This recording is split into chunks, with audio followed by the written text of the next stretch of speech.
nabasag, nasira eh. Ngayon, kung makikita nyo sir, ito sir yung ating PCB. Ito sir, kung part ng tiba na to sa mga nakasakay na sa bato sir, ito sir yung galing sa inyong CCU J70 ito. CCU J70 yan. Pero in reality sir, may dadaanan pa itong junction. Ang kable kasi nito sir is 8 to. Pero kung titignan mo sa black diagram niya, ito yung galing sa CCU J70. Kung pag ito sir ay outlet, analog output to, papunta sa dito sa inyong PCB. Ito sir, yung part ng tiba nyo, kita nyo, PCB ito. Ito yung sir, nag-receive sir ng 4 to 20 mA na signal galing sa inyong CCU. Pero ang CCU sir, remember, naghihintay ito ng crankshaft position galing sa inyong angle encoder before magbigay ng command dito. Ngayon, itong printed circuit board na ito sir, ito nag-receive ng signal galing sa CCU. Ang purpose ng printed circuit board na ito sir is para i-activate itong pilot valve. Hindi kasi wala kasing picture dito. Pilot valve dito na sa loob niya. Ngayon, sa instruction manual, ang tawag dito sa idle spool. Sa ibang instruction manual, idle spool. Ito naman, main spool. Pero pag sa mga videos na mapapanood ko sa amin, ang tawag nila dito, pilot valve, main valve. Terminology lang naman sa yung nagbabago, pero ang purpose is the same. Kailangan ma-activate mo na itong pilot valve sir para ma-activate itong main valve ng iba. Parang yung auxiliary boiler natin o incinerator natin. May main burner tayo sa pilot burner. Kailangan ma-activate mo na yung pilot burner para ma-activate yung main burner. Ganito rin sabi. Sir. Sige sir. Term lang yan sir. Kasi ba nag-request kami ng spare to itong proportional bulb. Ito ang tawag kasi nila minsan proportional bulb. But actually sir, pilot lang ang tawag namin dito. Pero pag titignan tama rin yung tanong mo sir, dahil pag pupunta ka sa CCU, CCU number 1, number 2, number 3, number 4, number 5, number 6, hindi nila sinasabing PCB ito o pilot valve. Nakalagay daw LP, TIBA, LP, proportional valve. So ito yung pinaka-proportional valve na sir. Proportional valve niya. Pero rin sir sa tawag na to, engine driven pump mo. Ito yung pinaka-proportional valve mo. Kaya siguro sir, tinatawag na proportional dahil kung anong signal na ibibigay mo, yan ang posisyon na susunod sa na ibibigay mo. So, magiging proportion sa signal na input, ang posisyon ng valve dyan. Kaya magiging proportion siya sa ano. Kung baka yung parang pilot valve niya, in proportion sa main valve niya. Hindi siya.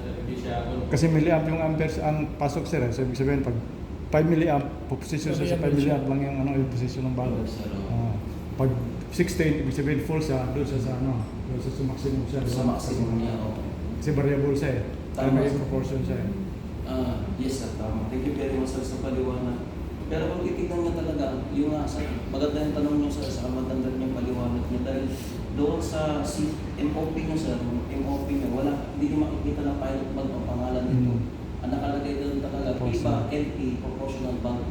Sa nakalagay sa proportional lagay niya. Kasi kung mag-load speed ka, ibig sabihin yung signal, mababa, para yung theory mo, hindi rin variable sa signal niya. Oo, variable kasi sir ito eh. Hindi kagaya sir ng inyong tawag ba to, conventional engine, yung camshaft nyo kasi sir, fix o dahil yung height kasi ng cam nose sa camshaft sa saka position ng cam nose nyo sa camshaft, hindi kasi nagbabago yun. Ito, variable siya. Kumbaga, ina-adjust niya yung amount ng fuel pati yung opening ng exhaust valve sa pangangailangan ng inyong makina. Kaya siya nagkaroon ng auto-tuning na, kaya ang tawag sa kanya sa grupa, auto-tuning system sir. Pero, ang iba sir, palagi ito sa neutral position.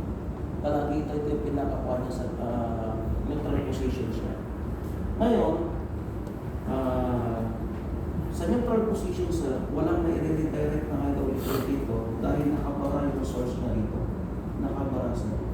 Yung pilot valve pala sir, ang movement dito sir, hydraulic oil din ang papagalaw dito. Although ang signal na gagaling dito. Nakita nyo sir yung source niya dito, papunta pilot valve at palabas din siya dito. May dalawang piston dito sa piston sa ibabaw, saka apat na piston dito. Diyan sa nakikita nyo sa picture ko, dito yung piston. Piston ko.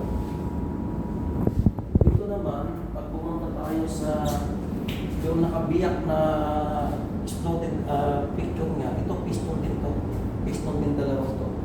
Ang sabi nila sa amin, kaya daw magkaiba ang size ng piston na to sa piston na to sir, para yung hydraulic, nakokontrol niya yung movement nito. Nababago niya yung, nakokontrol niya yung movement sa pagkocontrol sa ng quantity ng tawag ba to ng hydraulic oil na idinadaan niya sa dito sa pilot valve. Kaya magkaiba yung size ng piston nito. Ito, mas malaki. Para Ito, sensor. itaas mo yung piston. Ito na yung sensor. Induction.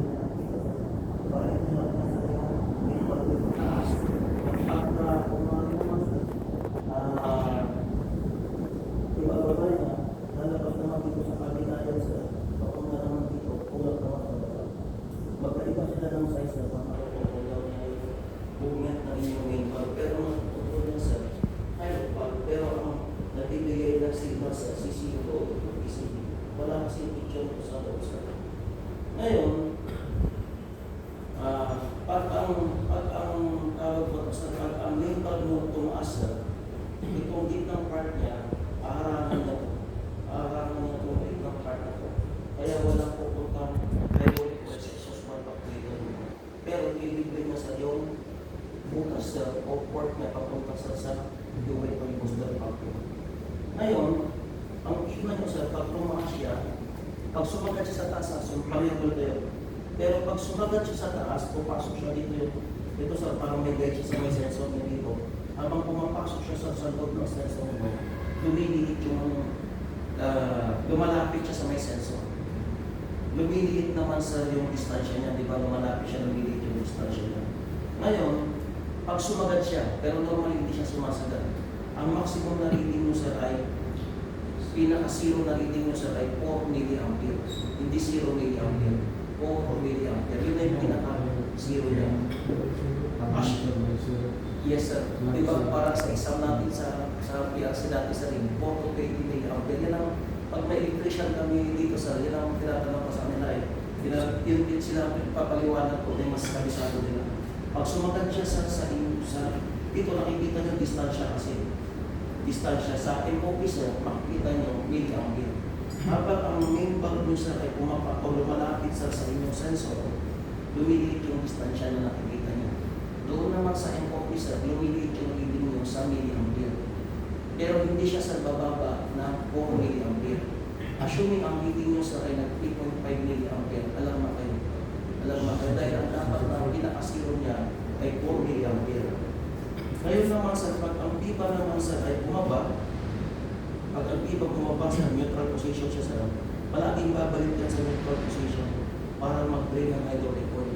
If you remember sir, may video akong ipinakita noong day 1. Naalala niyo sir, may video akong pinakita.